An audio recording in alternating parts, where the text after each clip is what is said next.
सज्जनों, इस बुद्धि रूपी स्त्री की सहेलियां भी हैं। 5 ज्ञानेंद्रियां, 5 कर्मेंद्रियां, सहेलियां। आगे बढ़ा तो एक मनुष्य मिला जिसका नाम है विसूचिन। विसूचिन कहते मन को। ये मन बड़ा चंचल है, कैसे तेरा भजन करूं। अभी यहाँ कथा में बैठे हुए शिव महापुराण की कथा सुन रहे हैं, मेरे शिव की कथा सुन रहे हैं। घर पर मन चला गया, बोले दरवाजा तो खुला नहीं रह गया, रसोई घर का बिल्ली दूध को नहीं लुढ़का दे।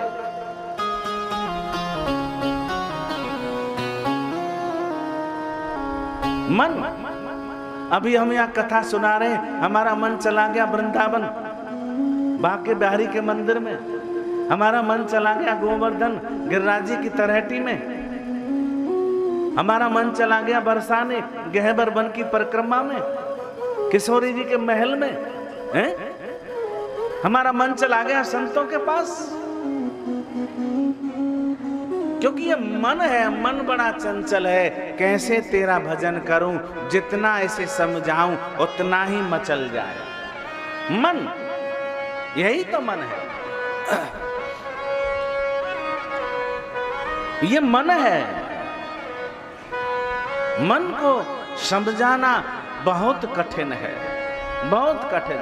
सज्जनों, आगे बढ़ा तो आगे ये पूरा शरीर सो जाता है, लेकिन 5 प्राण अपान उदान समान बयान अघान, ये 5 प्राण हैं, ये सोते नहीं। और ये सो जाते हैं तो राम नाम सत्य, राम नाम सत्य है, राम नाम सत्य हो जाता है। 5 प्राण सो जाते हैं तो ये 5 फण वाला नाग ये महाराज मुख्य द्वार पर रहता है, इस शरीर को मरने नहीं देता, इसकी रक्षा करता है, सुरक्षा करता है, सुरक्षा।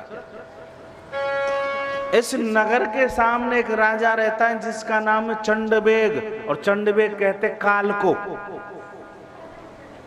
काल को, काल इसके शरीर के ऊपर मंडराता रहता है, अनेक प्रकार की बीमारियां हो जाती। मैंने आपको कल बताया था ना, अनेक प्रकार की बीमारियां। जब हम ठाकुर जी का चिंतन नहीं करते, जब हम शिव का चिंतन नहीं करते, शिव महापुराण की कथा नहीं सुनते, तो इस शरीर में अनेक बीमारियां हो जाती हैं। जैसे शुगर की बीमारियां महाराज, शुगर की बीमारी। अरे देखो, पहले शुगर की बीमारी नहीं होती थी, लेकिन आजकल तो इतनी शुगर की बीमारी हो रही है कि पूछो मत। पहले क्यों नहीं होती थी? पहले इसलिए नहीं होती थी, बोले लोग मीठा बोलते थे, और मीठा बोल बोल करके उस मीठे को बाहर निकालते थे, तो शुगर बाहर निकलती थी। और आज महाराज इतना काम है, इतना क्रोध है कि पूछो मत। यदि क्रोध करके और रिस हो करके रूठ करके बैठ गया तो 10 दिन चले गए मनाने में। तो वो शुगर को अंदर ले रहे हैं, अंदर निकाल नहीं रहे बाहर, तो शुगर होता जा रहा है, शुगर बढ़ रहा है, क्लेश कर रहे हैं, टेंशन कर रहे हैं। टेंशन से शुगर होता है, ना कि कुछ खाने से। टेंशन तो जर्जर हो गया शरीर। काल ने देखा, चंडबेग राजा ने देखा, अरे ये नगर तो लुटने में नहीं आता। सज्जनों, आज मेरे चंडबेग राजा रूपी काल की पुत्री है जिसका नाम है जरा, और जरा कहते हैं बुढ़ापे को। चंडबेग ने कहा, जरा बुढ़ापा तुम जाओ थोड़ा और इस नगर को कमजोर करो, ये तो झुकने में नहीं आता, करो। सज्जनों, जैसे ही जरा रूपी बुढ़ापा गया तो महाराज 3 जगह से टेढ़ा हो गया, और सबसे पहले मौत की पहली घंटी बज गई महाराज। और जैसे ही मौत की पहली घंटी बजी तो बाल सफेद हो गए, सफेद। लेकिन मौत से जूझता है ये जीव, ये कहता है बुढ़ा नहीं होऊंगा, नहीं लुटने दूंगा नगर को। महाराज डिस्टेम्बर कर लेता है, लेकिन नहीं होने दूंगा बालों को सफेद, नहीं होने दूंगा, नहीं होऊंगा बुढ़ा, जवान बना रहूंगा। डिस्टेम्बर कर लिया। मौत ने कहा, तो बड़ा चालाक है, बोले हम तो चाह रहे कि इसका राम राम सत्य जल्दी हो जाए, संसार से छुटकारा मिल जाए, लेकिन डिस्टेम्बर कर लिया। मौत की दूसरी घंटी बजी महाराज, नेत्रों से दिखना बंद हो गया। जैसे ही नेत्रों से दिखना बंद हुआ तो पहले तो डॉक्टर के पास गया, देखो नेत्रों से दिखता नहीं, दूर की चीज दिखती नहीं, पास की चीज दिखती नहीं, क्या करूं? बोले कितने साल के हो गए? बोले मैं 42 में चल रहा हूं। बोले भैया 40 के बाद तो दिखना कम ही हो जाता है।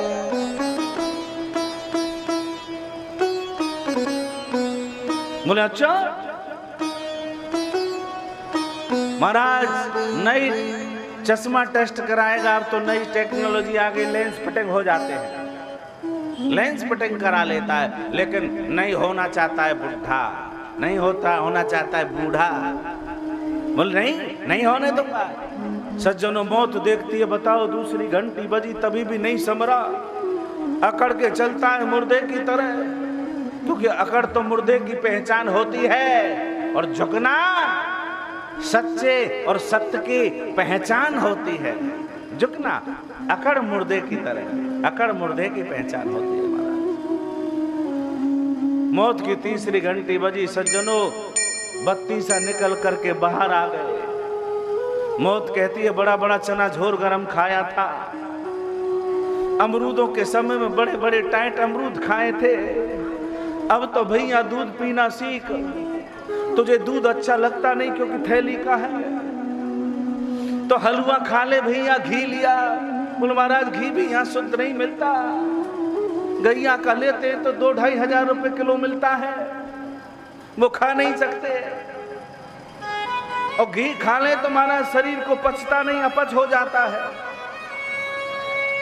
अपच। सज्जनों फिर भी बुढ़ा नहीं होना चाहता, इतना अच्छा सेट बदवाएगा पहले से भी ज्यादा, और डॉक्टर से कह देगा चाहे 20,000 का बदे, चाहे 30,000 का बदे, दांतों का सेट बांध दो, दोबारा से अमरूद खाने, दोबारा से बढ़िया अच्छा सेट बदवाएगा, बहुत अच्छा सेट बनवाता है, बहुत अच्छा। सज्जनों मौत की तेज चौथी घंटी बजी, महाराज 3 जगह से टेढ़ा हो गया। बोले छड़ी हाथ में आ गई, लठिया हाथ में आ गई, अब तो महाराज मौत कहती है अब तो झुकना सीख। सज्जनों मौत की 4 घंटी बजी, चौथी बजी तो 3 जगह से ये व्यक्ति टेढ़ा हो गया, हाथ में लठिया आ गई। बोले कहता है राम राम निकलती है लगाम लगाओ, बुढ़ा हो गया, लेकिन फिर भी नहीं झुकना चाहता। मौत कहती है अब तो झुक जा, हाथ में लाठी आ गई, अब तो 3 जगह से टेढ़ा हो गया, अब तो सीधा खड़ा होकर के चला नहीं जाता। बड़ा कहता था कि मैं सेठ जी हूं, मैं योगी हूं, मैं भोगी हूं,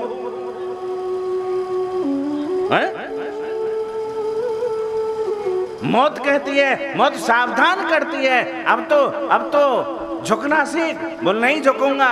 महाराज च्यवनप्राश खरीद लाएगा रामदेव बाबा का, झंडू बाम, केसरी जीवन, सोना चांदी, ना जाने कौन कौन से, नहीं होगा बुढ़ा। पत्नी से कह देगा बोले ऐसा करो सुबह शाम दोनों टाइम दो, जल्दी से इंप्रूवमेंट हो, ले जा करके रख देगा, न जाने कौन कौन से पाउडर खाएगा इंप्रूवमेंट के लिए। लेकिन सज्जनों क्या बुढ़ापे में इंप्रूवमेंट जल्दी से हो सकता है? नहीं हो सकता। जो अंदर का जो अंकुर है, जो इंप्रूवमेंट वाला है, वो तो खत्म ही हो गया, अब नहीं पनपेगा। हर हर अब तो राम राम भजो, श्याम श्याम भजो, शिव शिव रटो, मेरे शंभू को याद करो, मेरे अवगढ़ दानी को याद करो, मेरे कैलाशपति को याद करो, केवल। लेकिन नहीं सुधरा सज्जनों, 5वां घंटा बजा, मौत कहती है कि आया है सो जाएगा राजा रंक फकीर, एक सिंहासन चढ़ चला एक बंधे जंजीर, एक बंधे जंजीर, एक बंधे जंजीर। बना है जग का स्टेशन, मौत की रेल चलती है, सवारी प्राण है जिसमें उतरती चढ़ती रहती है। तू चला गया तो फिक्र नहीं और रंग भी नहीं जमाने को, और तुझको तो इधर विदा किया और इधर लगे हैं खाने को, नुक्ती सेब लड्डू जलेबी खा रहे हैं, इधर लगे हैं खाने को।